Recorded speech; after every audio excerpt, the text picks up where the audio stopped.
Hello and welcome to this very special webinar with many hundreds of people from around the world live together with us. I'm MC Carter of Practice Paradox, and today we'll be sharing with you the new rules for sales proposals for accountants. And when we say accountants, we're talking progressive accountants, business advisors, also progressive bookkeepers. And we're thrilled to be doing this today with Practice Ignition, one of our favorite cool tools available to accounting and advisory firms. And I'm joined by Head of Partnership today, Ethan Cooney. G'day, Ethan. I'm fantastic, but I think I'm getting better. We always love collaborating with you guys, whether it's live events on the web or at our own events. And also, really appreciate David Olifinski, partner at Eagle Financial, taking some time out today to share his experiences with his sales processes and use of Practice Ignition as well. Hi, David. There you go, MC. Pleasure to be here. Yeah, thanks to both of you for your time in leading up to today and in delivering what will be a great session for everyone. So we'll see Ethan and David back a little bit later on. Now, the format for today is I'll share some principles for about 20 minutes. Then Ethan and I will interview David, and then Ethan will share some principles as well, and we'll take questions at the end. Feel free to ask as many questions as you like in the chat area. Frankly, we love questions. The more you ask, the better as far as we're concerned. Now, if you're new to Paradox, we're a digital marketing agency. We were the very first digital marketing agency on the planet, which is a Googleable fact, if there's such a word as Googleable. We're 10 years old this year, and we focus on helping progressive accounting firms build marketing machines, which is our metaphor for making marketing predictable and easy and to use the latest technology. We work with firms globally. We've worked with hundreds of firms around the world. Our team is based in Australia, and we also have team members in other countries. And essentially, any accounting firms that are either doing or want to do more advisory, and usually the more entrepreneurially minded firms, is who we help with their strategy and content-driven marketing. Now, by virtue of the fact that you are here with us right now, odds are you want to bring about change in your business, positive change.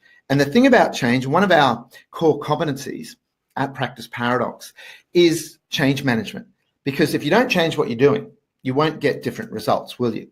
So the key with change is to not think that if I just go and buy this thing over here, this piece of equipment, this silver bullet, that will fix everything. It's clearly part of it. But to achieve effective change, you need to shift in yourself and in your team three things: mindset, skills, and systems, such as tools and apps. And when you combine a shift in mindset, skills, and systems, you get effective and permanent change. And part of today is our goal is to help start shifting your, potentially your team members' mindset around sales. Because let's face it, some of us might consider sales and selling to almost be offensive. Maybe I should have put like a language warning at the front. And you know, that stigma around selling and sales is common in professional services. However, it is a limiting belief. Now, let's look at three things that kill a sales process for an accounting or business advisory firm. Number one is not having a defined sales process. Now, everyone's got a process, whether it's been consciously designed and refined and defined as, yeah, this is the best practice, this is how we want to do our sales process. Well, that's another question. And even though earlier I just described myself and our business as a digital marketing agency, that's the easiest way for people to understand what it is that we do. We help you generate warm inbound leads of good quality clients of specific types of prospects that you want. But what's the point of leading the horse to water, so to speak, if they don't drink? So we also advise around sales process, modern sales process, how to handle inquiries, how to move inquiries through a scoping and diagnostic process and engage them effectively, efficiently, and quickly using tools, and Practice Ignition is far away our favorite tool in that space. So number one, have a sales process. Number two, if you've got a slow process from the initial inquiry through to giving a prospective client, or I should add and clarify, Sales process in today's context can also include re-scoping, re-engaging your existing clients. If you've got a slow process from that initial inquiry through to getting the proposal, you lose momentum and your chances of success fall off a cliff. And thirdly, a lack of training in sales process. One of the reasons that we're called practice paradox is I love a good paradox. And some people think, oh, a paradox is a problem or a quandary. Well, the definition of paradox that I most like is something that on the surface doesn't seem right or correct, but the more you think about it, the truer it is. So it's like a hidden truth or a surprising truth in life. And most of life's wisdom is hidden behind paradoxes, in my view. Now, here's a paradox. In the accounting and related advisory professions globally, in surveys that are done of firms, benchmarking surveys, such as the good, the bad, and the ugly of the accounting profession, and similar studies like that, a question is asked, do you want to do more non-compliance, value-add, future-focused services with your clients? And in round figures, the numbers are very consistent. 9 out of 10 firms state they want to do more non-compliance value-add. That's not to say that compliance is dead. We're not on that bandwagon today. Of course, it's not dead. It's a great base for an advisory firm. So 9 out of 10 state that they want to. But when you look at the revenue mix of where are the firms actually generating their fees, only 1 out of 10, and it's gradually moving to 2 out of 10, and that's part of our mission, is to help firms do more advisory. But it's still close to 1 out of 10 firms are actually achieving that. So 9 say they want to, and 1's achieving it currently. So why is that? Mindset, skills, and systems is the answer. They haven't learned how to cross what I call the value-add chasm. And it's a chasm, not a canyon. It's not wide. And the way to bridge that chasm is sales process, sales skills. Now let's do a quick poll. Now it's really important, guys, that we interact today, because without that we can't really modify what we'll run through as we go. So at what point does a prospective new client receive your proposal? And I'm just going to publish this poll.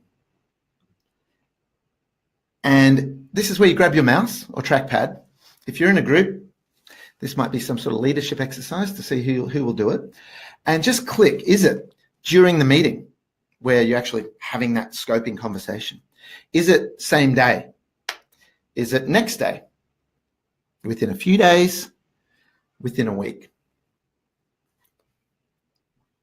And we'll just wait for about 80% of you to vote, and then we'll share the results. And most importantly, we'll talk about the insights and the implications of these results. I'm getting a view where these bar charts are moving live, which I believe you are too, which is pretty cool. Okay, let's have a look at the results. So 8% of you are giving the client the proposal during the meeting, which is fast. There's lots of advantages to that. Same day, next day, within a few days, or within a week. Should have probably had another option there, greater than a week, really.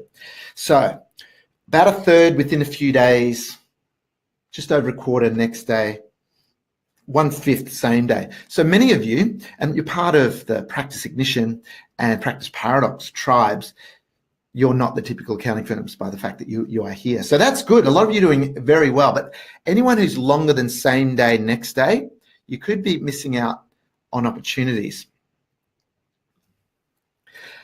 So the typical sales process for an accountant is an inquiry comes in, often these days via a website contact us form, or it could be an email, or lo and behold, someone might even pick up the phone and call you. Then an appointment is very quickly made. So the meeting is conducted, and often there's free advice.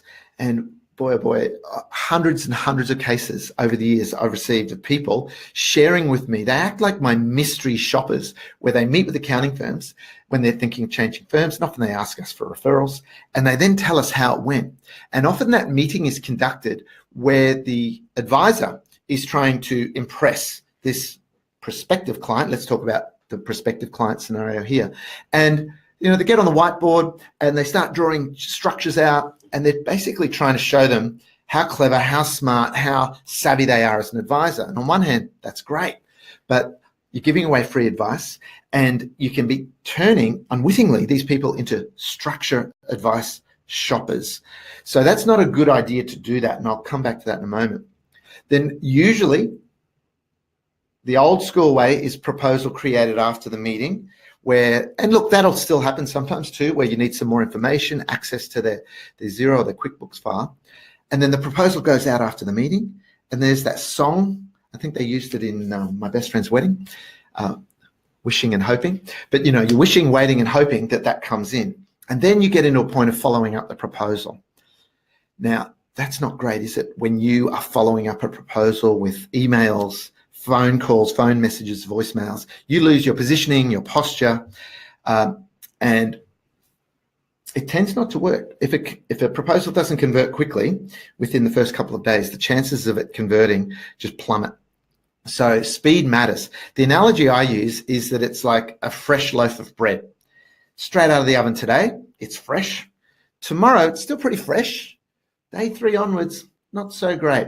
Same with inquiries and leads and moving your conversations, whether it's a prospective client or an existing client. You want that velocity. You want to remove friction, because speed really does matter. Another quick poll. How long does it take your clients to accept your proposals? Interactive again. Move that mouse or trackpad, or just your finger on your tablet, and let us know. How long does it take your clients to accept your proposals? In the meeting, that would be happy days, wouldn't it? Same day, next day, within a few days, within the week, or after more than a week. So in the meeting, and the stories I hear of people using Practice Ignition, where they tell those stories that they send off the proposal and they accept it on screen on their smartphone or tablet. Mind-blowing. It's a very, very, very exciting time to be in the business that you are in. There's never been a better time to be in the business advisory business. Compliance can be made so efficient, and then you've now got the capacity, if you've got the mindset and skills, because the tools have been around for a while, if you've got the mindset and skills to deliver advisory, there's never been a better time to build that value-add revenue and to have happier clients. So let's end that poll and see. So 37% within a few days, and then, so let's say it's over a third, and around a third within a week. Just under 1/5 after more than a week. I'm curious about the 1 in 20 in the meeting. I'd love you to share in the chat any sort of stories or examples of how you achieve the in the meeting conversion or acceptance of the proposal. That's brilliant. Now, here's a quick tip. One of the things that we do for accounting firms is to give you original, effective websites, because your website clearly is a very important cog in your marketing machine. And if you go to a typical websites for accountants providers, it'll be based on a template, it'll look like everyone else, and it'll have these usual sorts of things that are in their templates, like a big button that says complimentary consultation or free consultation. Now, the problem with that is it sets you up from the get-go as someone who's willing to just give away their time. Now, the many tens upon tens of thousands of dollars that you've spent on your education and just career experience, you shouldn't be giving away your time. So the other problem with that is it's a high gradient step. High gradient, psychological term, just meaning it's a big step for someone to take if they've just discovered your firm, they've seen something in social media, a friend mentioned you. Often these days people want to do a bit of research and gradually get to know you. So there's so many reasons to not do the complimentary consultation. So we teach you instead how to have your website have a lower gradient, so an easier to take step initially that gets people onto your email list and then plugged into your educational content, such as your blogs and different posts that we do for you. And what that does is it pre-educates and warms people up before you're actually even having this conversation, so that the conversation very quickly turns to scoping. You're not having a conversation of why your firm. Your marketing machine does that for you. It's a beautiful place to be. So to summarize the old way of selling versus the new way that we've been guiding firms in how to do for, as I said at the outset, a decade now. The old way, first conversation is brief. Yeah, I'm thinking about changing accounts. Oh yeah, let's book in a time. Bam. Nothing happens between that first call and the meeting in the old way. The practitioner sells the firm in the meeting. Oh, yes, we've been around for this many years and we've got these clients and we pride ourselves in our professionalism, all that sort of gear. Next, the practitioner gives away free advice in the meeting, as I covered before. No or only a vague indication of the likely fee given, which prospective buyers hate that. Imagine if you're trying to buy a car or a house and there's just no indication of price until the person goes away and sharpens their pencil, so to speak. It's annoying. At best, it's just highly uncertain. Proposals created and sent after the meeting, and the proposal needs to be followed up to be closed. Now, that's the old way. That's a common way. It's painful. It's frustrating. The new way, the first conversation is a structured initial needs analysis process. And we've got checklists and scripts that we give our members, and when we're doing sales training with firms, how to do that. Because here's the really cool thing. The principals, partners of a firm, can do that first conversation, but don't have to.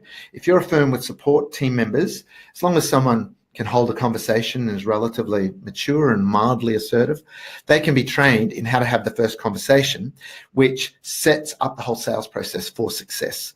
There's a number of facts you want to find out about what triggered the response, why now, reason for changing, etc. And so that's really important, to not just have a quick book in a time conversation at the start. Crucial. I would say 80% of the success of your sales process is set up at the start, because the goal of the first conversation is to sell the prospective client on your process.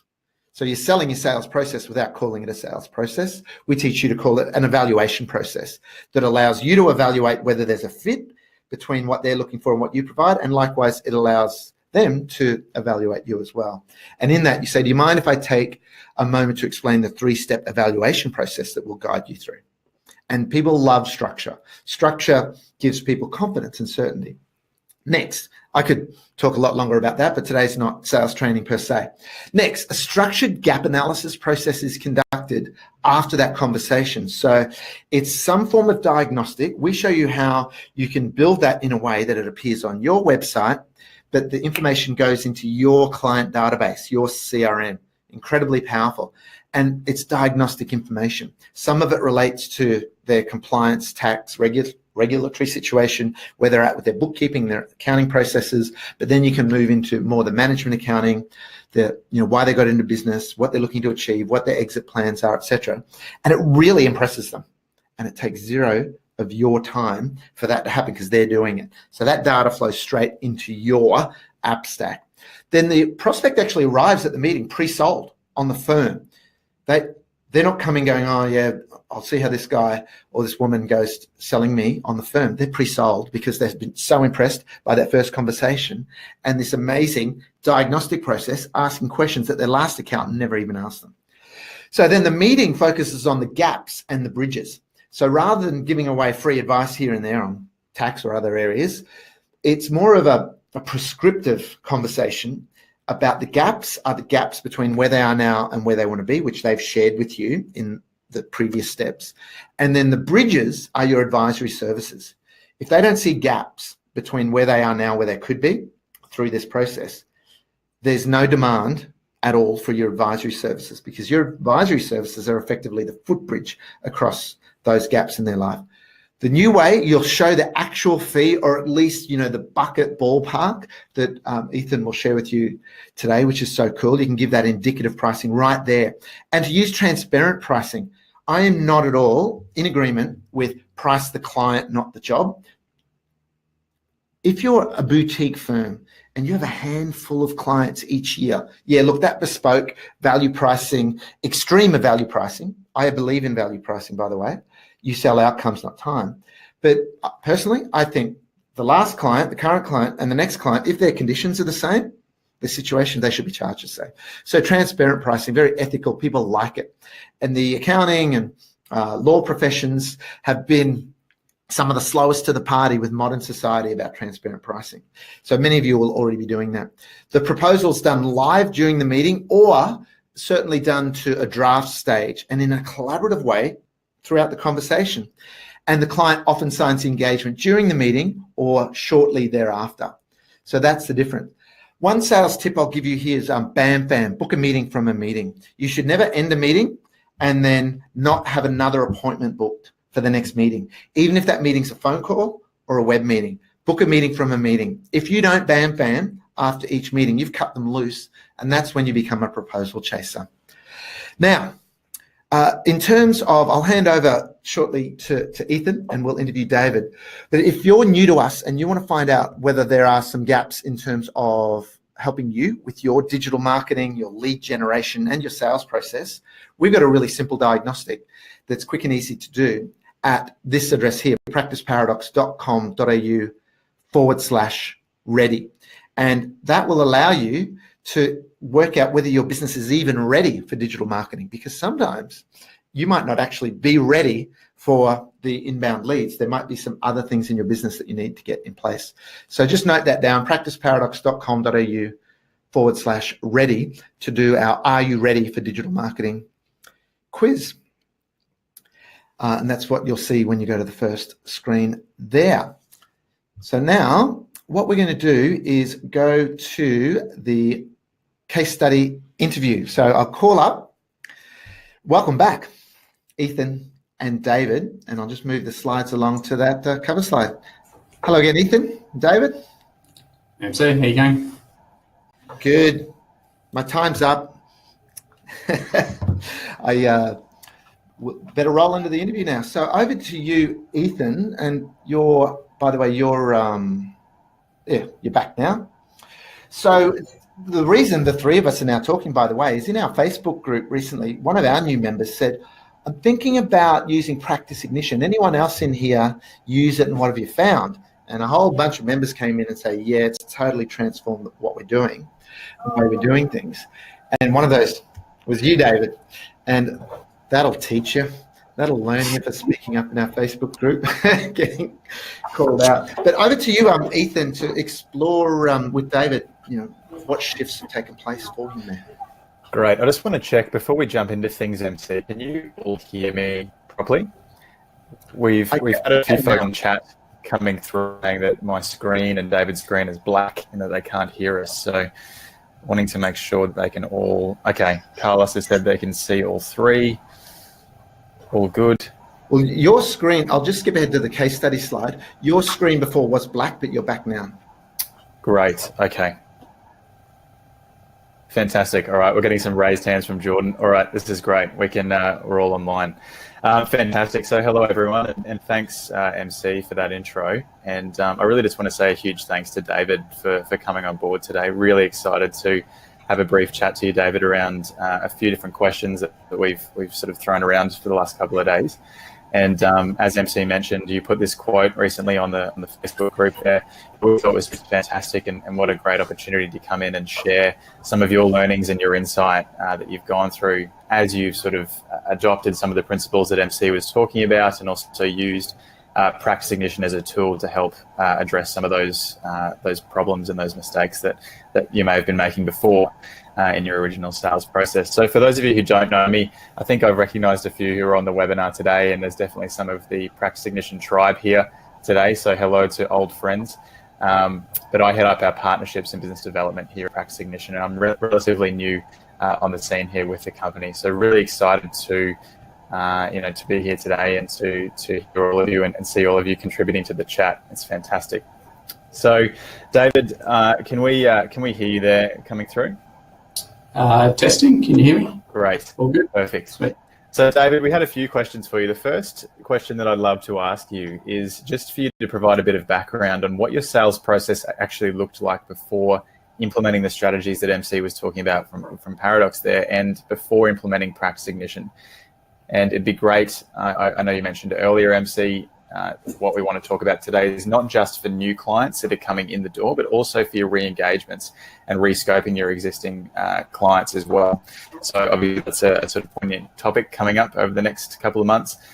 So really interested to get a bit of background on what that sales process looked like before you were able to implement Practice Ignition and switch that up. Yeah, I mean, it was very much like the old way MC was discussing. I guess we haven't completely converted all the way to the new way.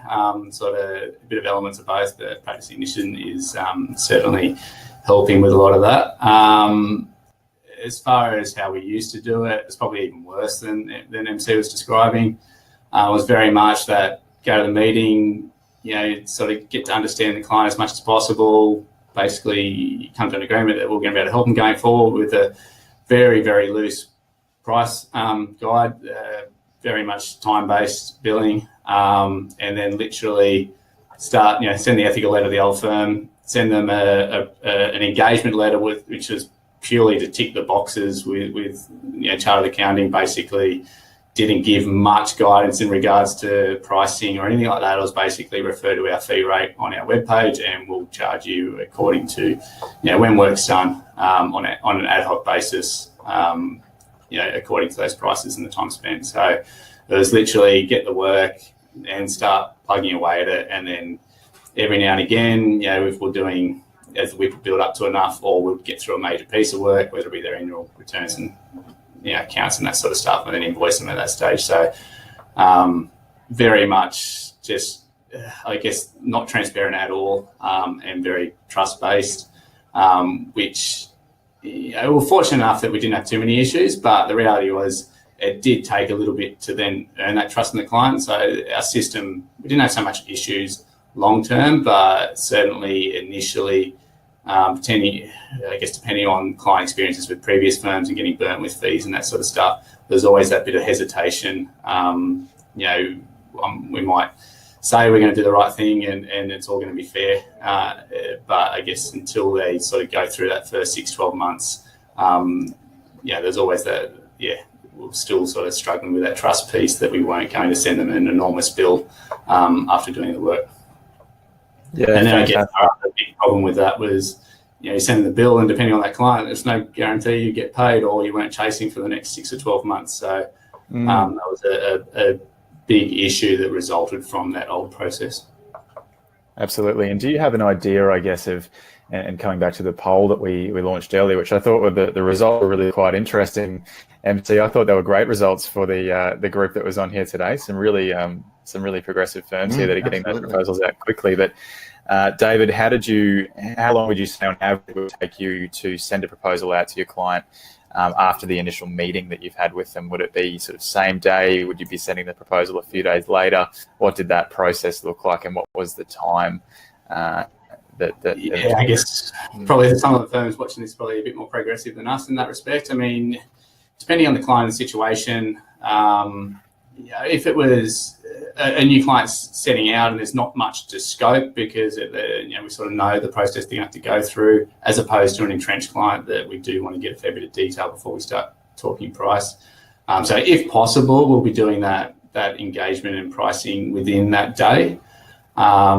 When we send that proposal with practice ignition, we'll send a little Loom clip sort of explaining the proposal and going through the detail of it and how to make their way around that practice ignition proposal. So the first time, it will be their first experience with practice ignition. So it is an incredibly simple software, but I guess everyone still needs to figure something out for the first time. So we try and make that as simple as possible. But it's generally that day after the meeting, if we can. If it's an established business that's got some history and we don't have the information to make a price determination, then it's a bit more scoping and a bit some conversations, and we'll get that price to them as soon as we can, whether it be a week or so later. Just sort of depends when we can do it. Yeah, that's great. You dropped a little gem there as well earlier in your answer there about Loom. And for those of you who don't know about Loom, it's a fantastic platform. We use it all the time at Practice Ignition. Basically, it allows you to do just this. You can share your screen and also a little video of your webcam as well. I actually know a lot of firms that we work with at PI who not only do they explain their proposals via Loom, but they're also conducting some of their monthly reviews. And if a client's got a particular question around their financials or a particular report that the accountant's provided them with, they've actually pulled that report up on screen and recorded a Loom video rather than sending out a detailed email or picking up the phone. And it's just a really fantastic tool. So go and check it out if you haven't already. I just put a link there for people to go try out Loom. It really is incredible. We've been using Jing for 15, 16 years in terms of screencasts, but Loom, finally, screencasts are very quick and easy to do. There's no waiting around for uploads and so on. Yeah, incredibly powerful. Yeah, it's good. Absolutely, and it just provides that next level of personal touch as well, being able to see your face on the screen there and have you talking through it. I know that when sent it to partners, they always love the response. So that's fantastic. For us, we try to position ourselves as that sort of tech-savvy firm, so it's kind of trying to get that impression across as much as we can initially. So using your PI, which is super, it looks good and it's nice and streamlined and it's impressive, and then with the Loom and that, it's hopefully positioning ourselves the way we want to be seen by the client. Yeah, beautiful. And that's an example, being tech savvy, of something that you shouldn't claim in marketing, like claiming, we care and claiming we give good service. You just be them. People will perceive it. So if you are tech savvy, people will just pick up on it. You don't need to claim it. So all of these little touch points just serve to impress and pre-sell them. Absolutely. So, David, I had another question for you, and that's great. We've got a background around what your process looked like previously. I'd love to get a bit of a high-level overview of what your current process looks like in terms of when a client sends an inquiry through your website or you get a lead through the door. What is working well in that current process? What does it look like in terms of the flow from the initial inquiry through to you sending out a proposal and then beginning to work with the client? What does that process look like as a whole, and what are the tools that you're using in that process? Yeah, it's probably a few elements still the old way, as MC described. I guess our philosophy is very similar. I don't know if you read the book Getting Naked by Patrick Lencioni. So we're that's very in line with that. Try not to be arrogant about it when we talk to our clients as far as trying to diagnose their issues and tell them how to solve it. But we're willing to answer any questions and try, be as helpful as possible. So that first conversation, when the lead comes through, we get on the phone, and try to get a bit of a sense of who they are and what they're looking for, and making sure that, there is a bit of a match and something we're going to be able to help with. We then organise an initial meeting. So if they're locally based, we try to do that face-to-face. Because going forward, we probably don't do a heck of a lot of face-to-face, but we'd like to at least get that relationship going if we can, if they're local. Otherwise, it's lining up a Zoom meeting and basically going from there.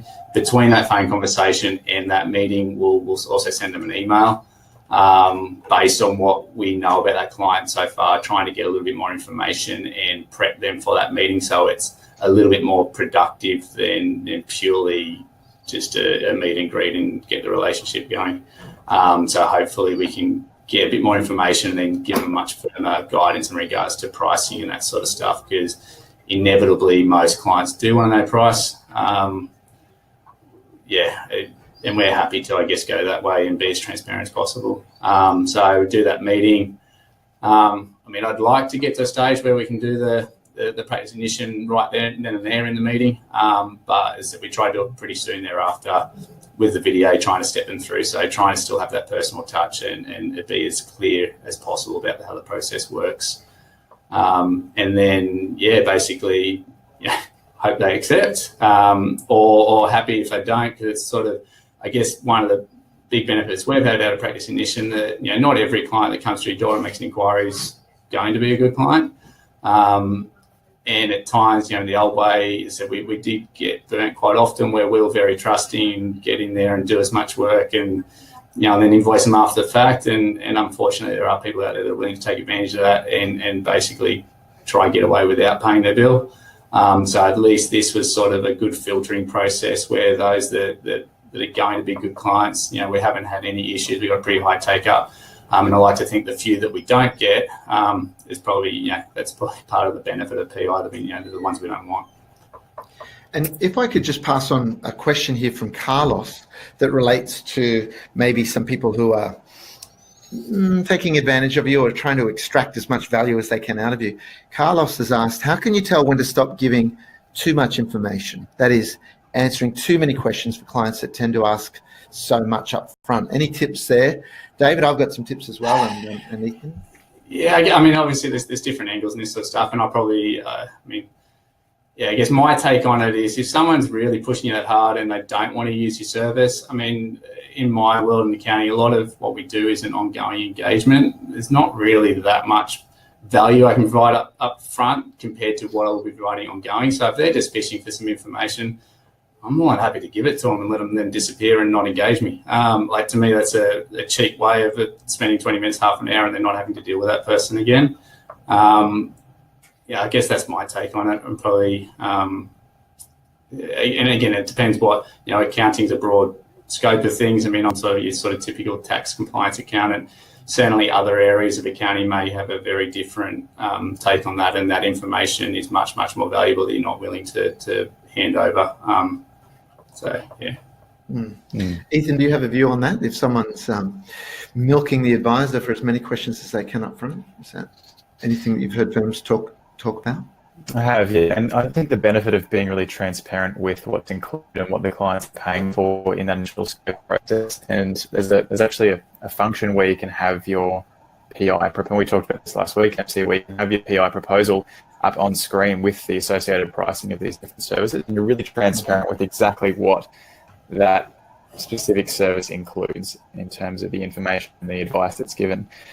Having that up on screen, being really transparent with that up front, will generally see that, this is actually information that I should be paying for, and that is chargeable by the city. And I think that, from the firms that I've spoken to, that goes a ways to deterring client from asking too many questions up front, try to get free advice. But I'm sure you've got plenty of insights there in terms of how to mitigate that as well.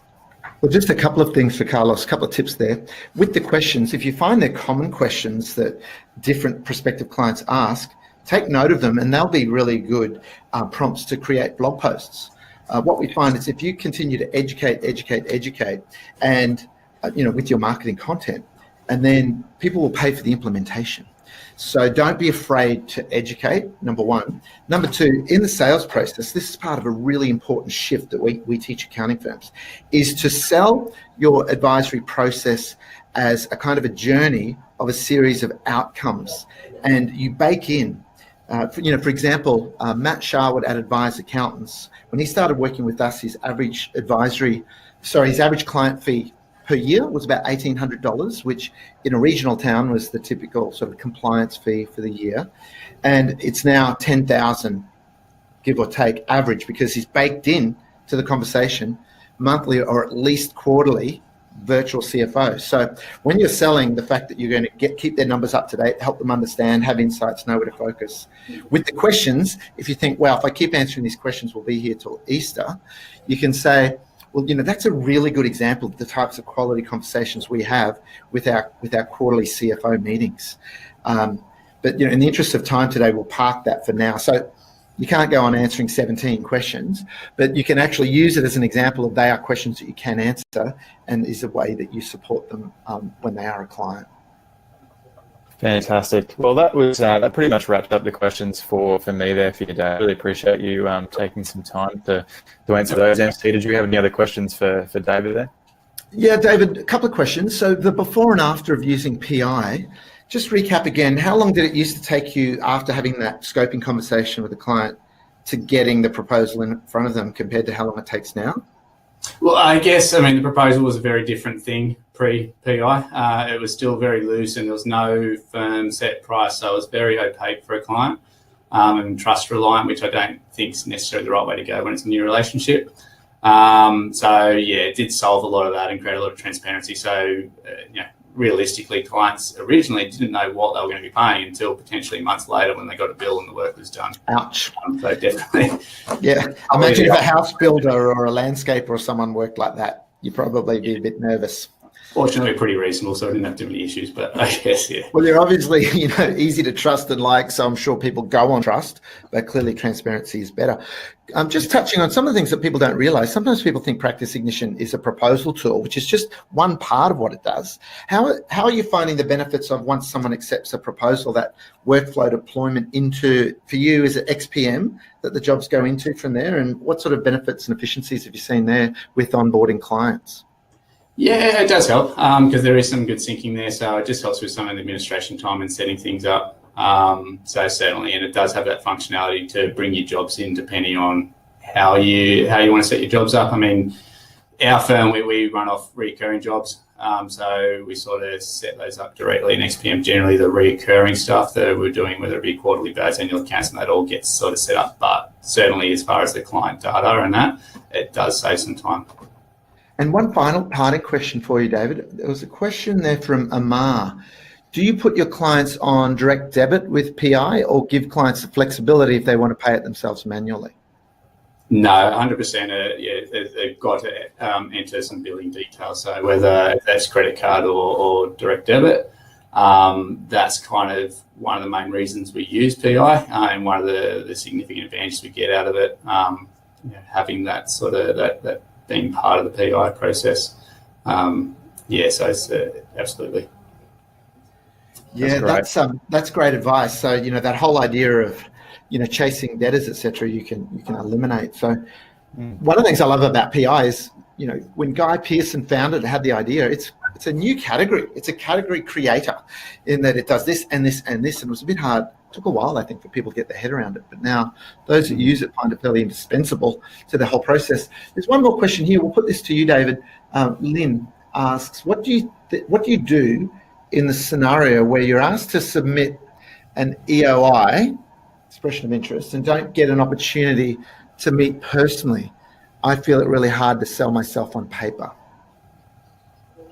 I don't do too many of those, I guess. That process, as far as, whether it be conversations or Zoom video conferences and that, they generally do get some sort of interaction. I can't even remember a circumstance where I've basically been dealing purely over email or some sort of form like that. There's always that conversation. So, so I'm not too helpful in that bit.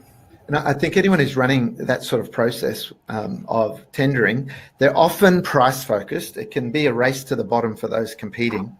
And my view on proposals is that you do not expect your proposal to do the selling. Your proposal confirms what you just sold. So in that example, if you haven't met with them face-to-face, you haven't had the opportunity to sell them. So that tendering type process is a whole different kettle of fish. And, sure, some tenders, when you land them, it can be massive jobs, but they might be lower margin. In general, we tend to work with people that have a face-to-face and a consultative sales process. Difficult one there, Lynn. Be happy to talk to you about that one-on-one. Jordan has just shared, all comes down to the ideal client, which is 100% true. If your marketing attracts tire-kicking, price-sensitive leads, that's the issue upstream to deal with. So you want to attract people who want advisory in the first place, which you're on the journey of doing it at Eagle Financial, aren't you? Absolutely. Yeah, cool. All right. Well, that's been wonderful. Thanks so much, David. I appreciate you taking time out of your day. No worries. Thanks, guys. Thanks, David.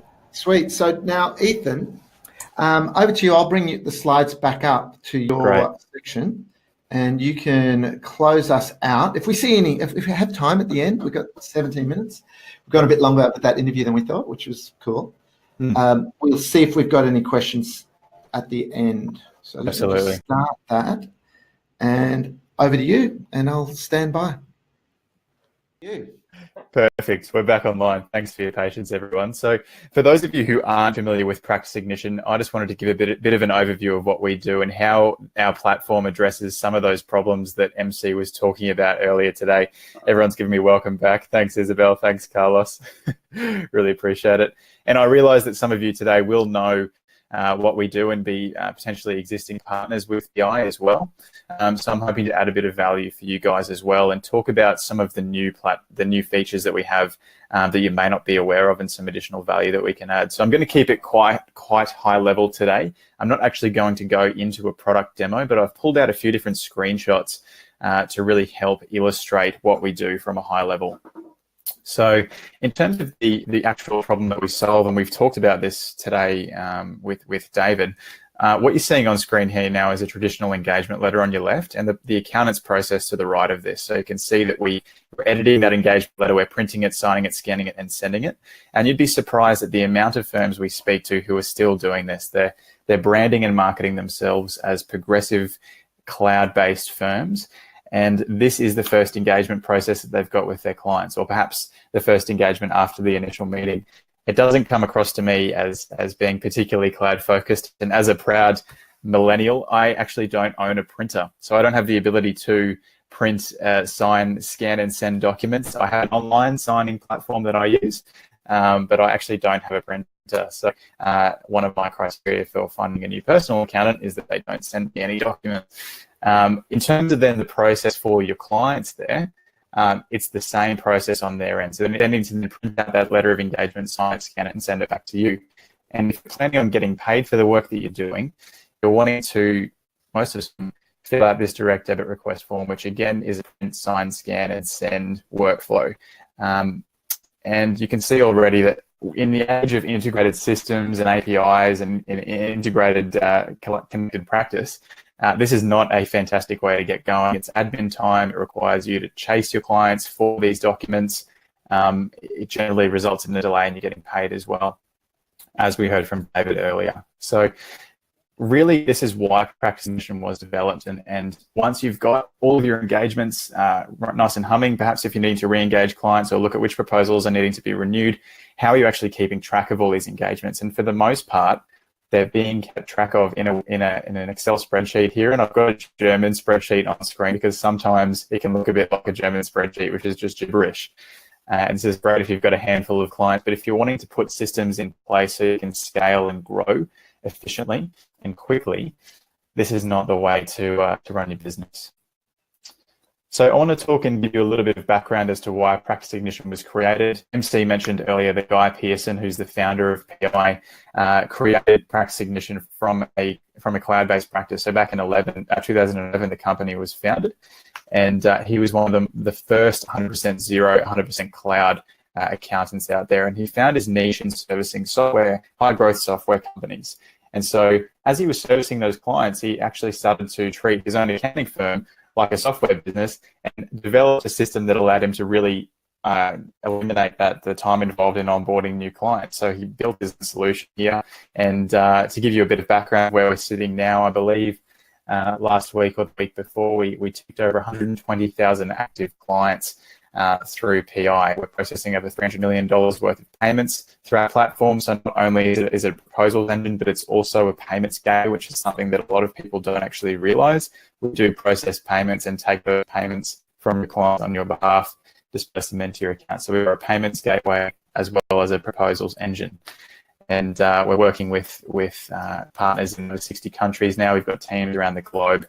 So it's a really exciting time for our business. I just want to talk briefly now about what an engagement actually looks like through PI. And hopefully you can see this on screen here where we've got a brochure on the left. So you can see for provision here, your small business experts.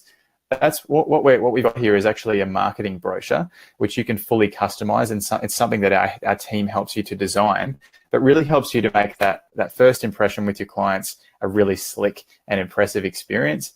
If you're sending out this proposal after your meeting, or you're pulling it up on screen during the meeting, again, it's just a really slick way of engaging clients there. You can have some testimonials, some bolt-on services that you're offering, commitments to your clients, that sort of thing. You can fully customize that.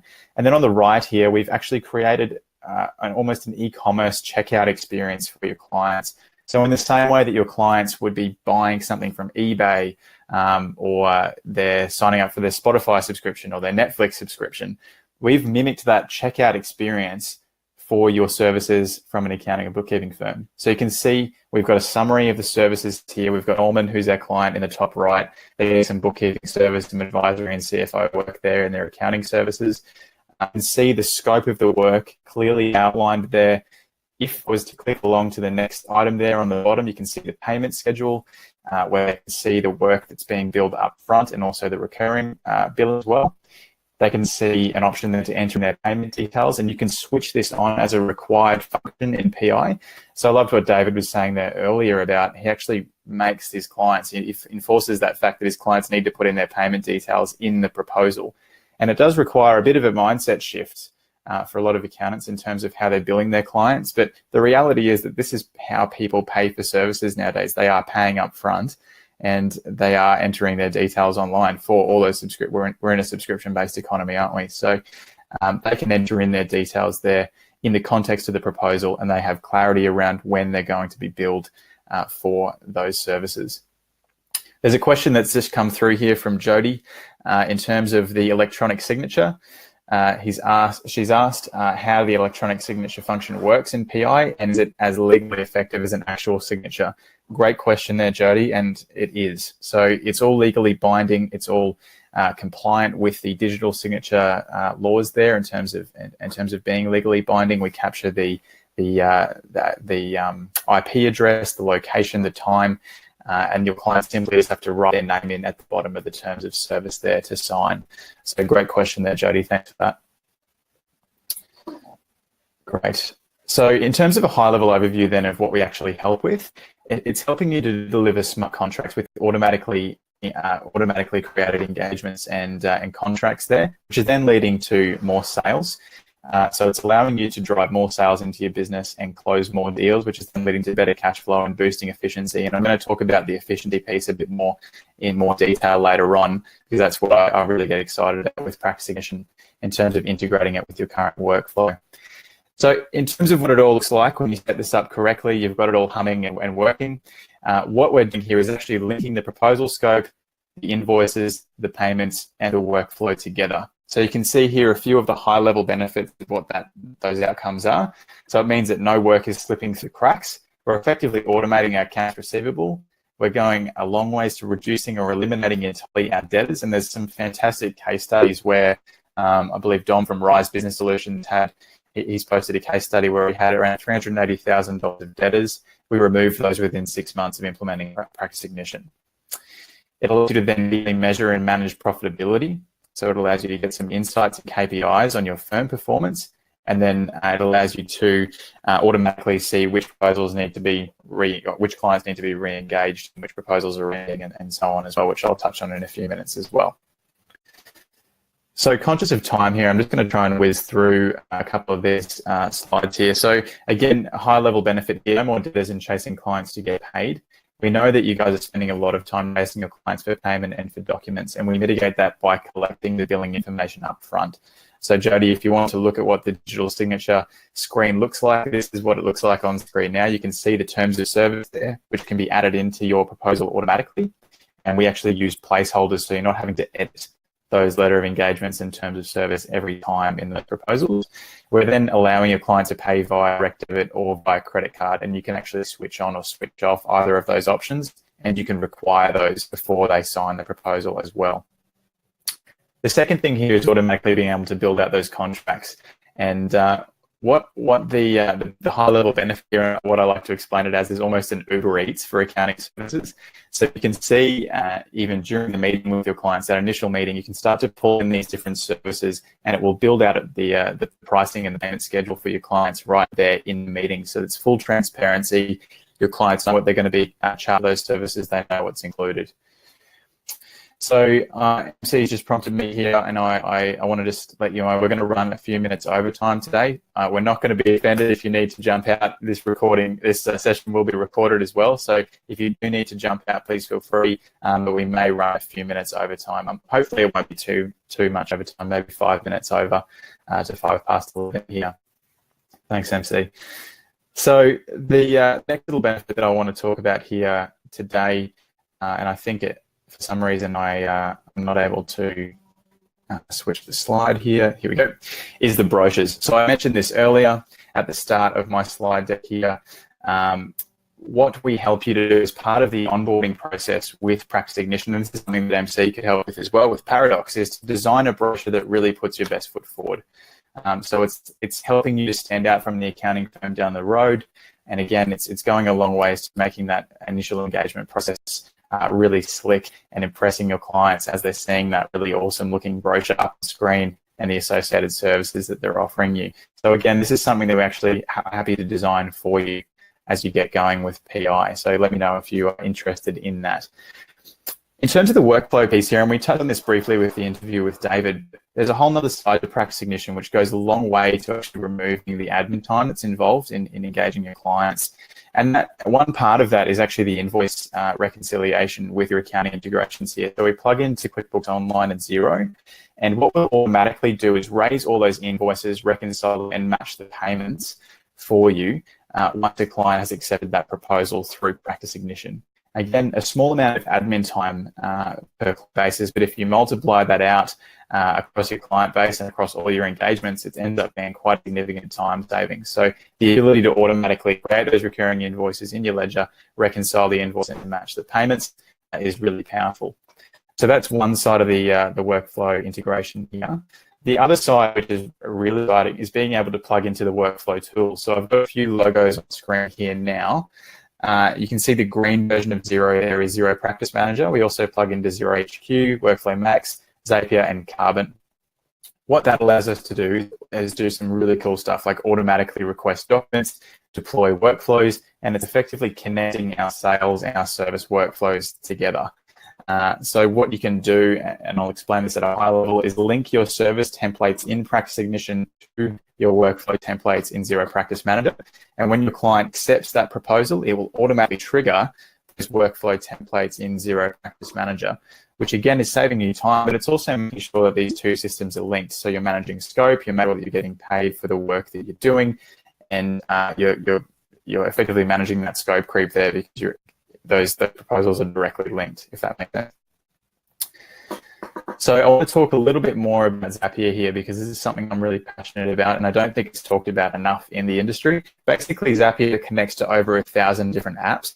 So hopefully some of you are familiar with the platform here, but I want to give you a quick overview of what it does, and you can see a bit of a diagram of what I'm explaining on screen now.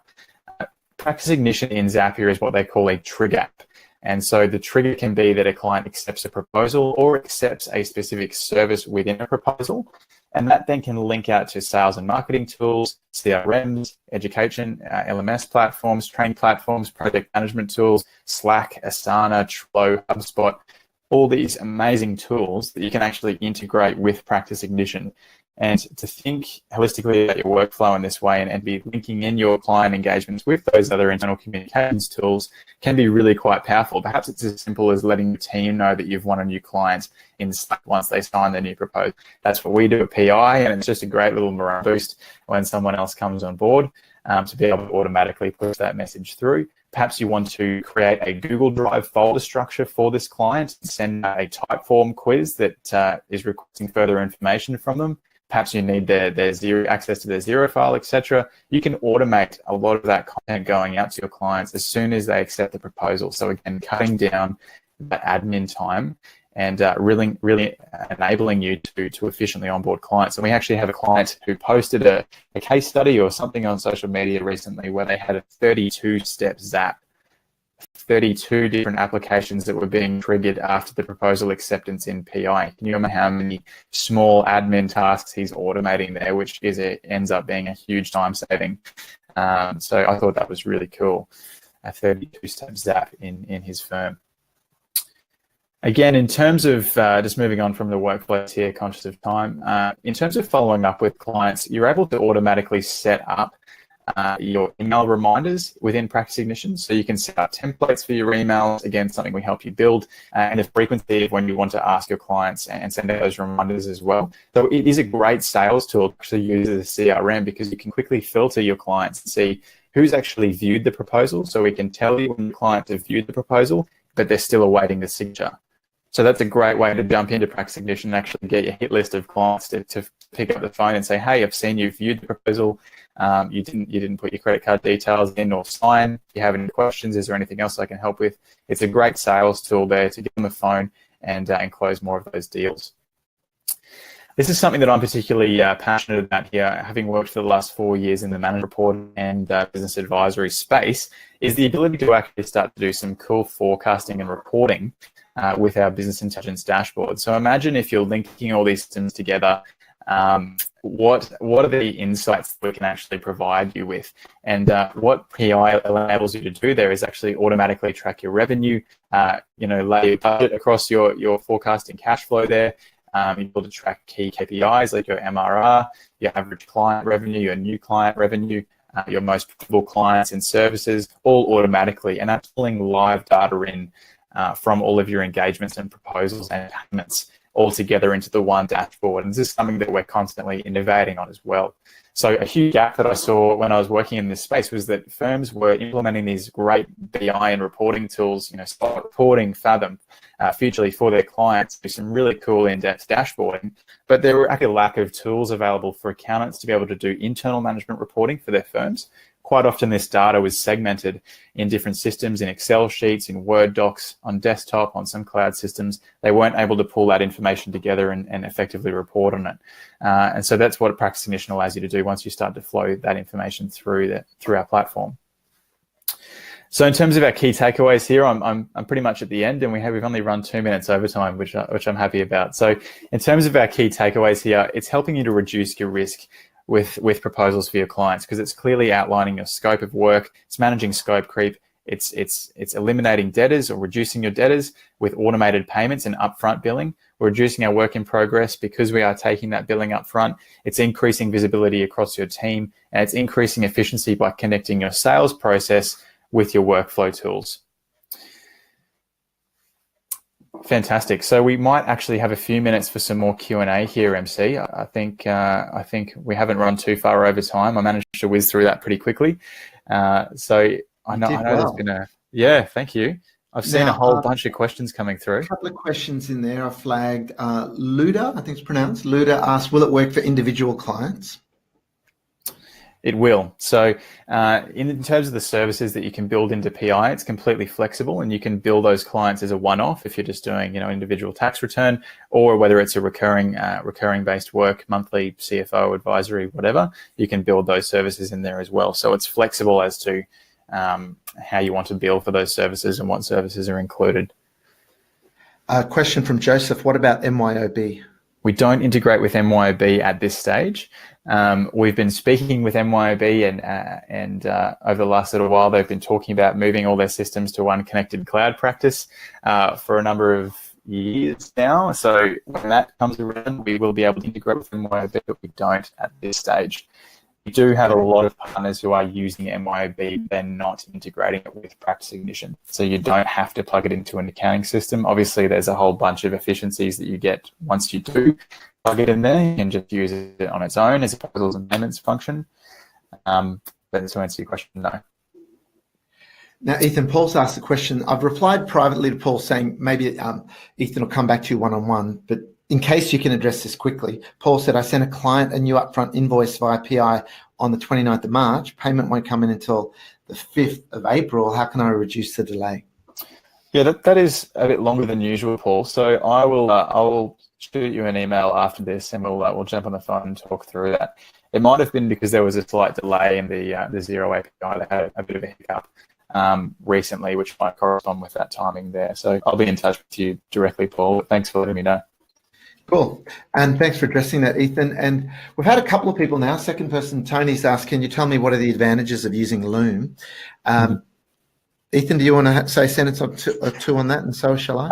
Absolutely. I'll talk about it from Practice Ignition's point of view. When someone emails us with a question about how to use the platform, instead of sending out a lengthy essay in email, I will just record a video, much like we're doing right now with my screen, show them how to actually accomplish that within the platform, and have my face in the bottom left where I'm talking, and I can actually do edits and things as well in post-production.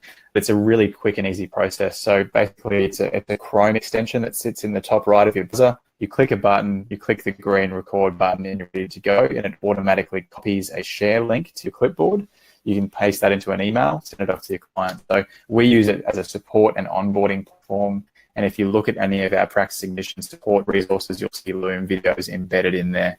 MC, how have you seen firms using Loom for client interaction? In so many ways, in addition to support scenario that you mentioned, so supporting your own clients and helping them do stuff, communicating with suppliers, suppliers of platforms and apps, you can make suggestions, actually show them what's happening rather than type it out. But in the context of today, this is really powerful.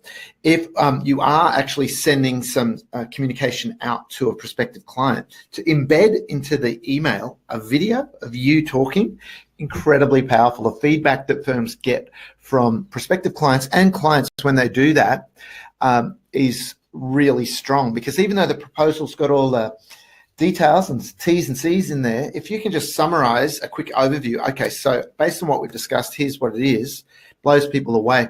Other advantages of Loom compared to other screencasting things in the past is that the link to email someone to access the screencast you've just recorded is instantly available. Whereas with the other platforms, it's like often involve many, many minutes of waiting, depending on your video upload speed, to even be given the link to be able to email out. So it's slow on the workflow. So it's faster, the quality is amazing. People can also do little comments in the video when they're looking at it on the web page in your Loom account that get time-stamped. They can ask a question. You can see exactly that at the 2-minute 43-second point in the video, which is where they ask the question. So it's really quite a powerful collaborative tool that allows you to communicate asynchronously, because sometimes it's hard to get together on the phone or a web meeting at the same time.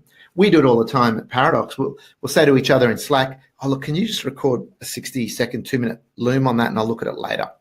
So many uses for it. Highly recommended. And I put the link in there. And it's free as well. It's for the most part, it's free, unless you want to go to the pro version, which has all the whiz-bang editing.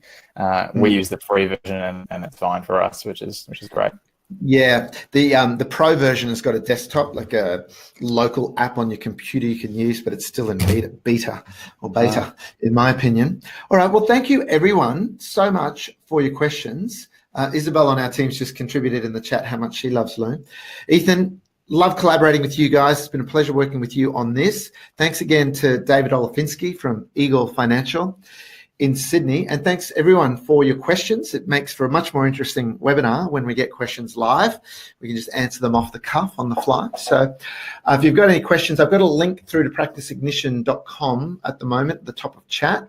If you want to get in touch with us, I had a link in chat earlier to our Ready quiz, which is practiceparadox.com.au/ready. We've had a bunch of people already do that during the webinar, which is good. I'm sure you were still paying attention. And if you just want to have a chat, you can come to our website and get in touch with us. The main question we get after webinars like this is, can you help clients in another country? Yes, we work with clients all over the globe, just as PI does. All right. So, awesome. Well, thanks, MC. Really appreciate you having me on today. And just for all of you on there, if you do have any questions for me, I've dropped my email address in the chat as well. It's just ethan@practiceignition.com as well. So feel free to reach out to me directly. But otherwise, really appreciate you having us on today, MC. And thanks again, David, if you're still in the room somewhere. And really appreciate all of you who've tuned in today as well. Brilliant. All right. Bye for now, everyone. We'll see you for our next webinar. Have a great day.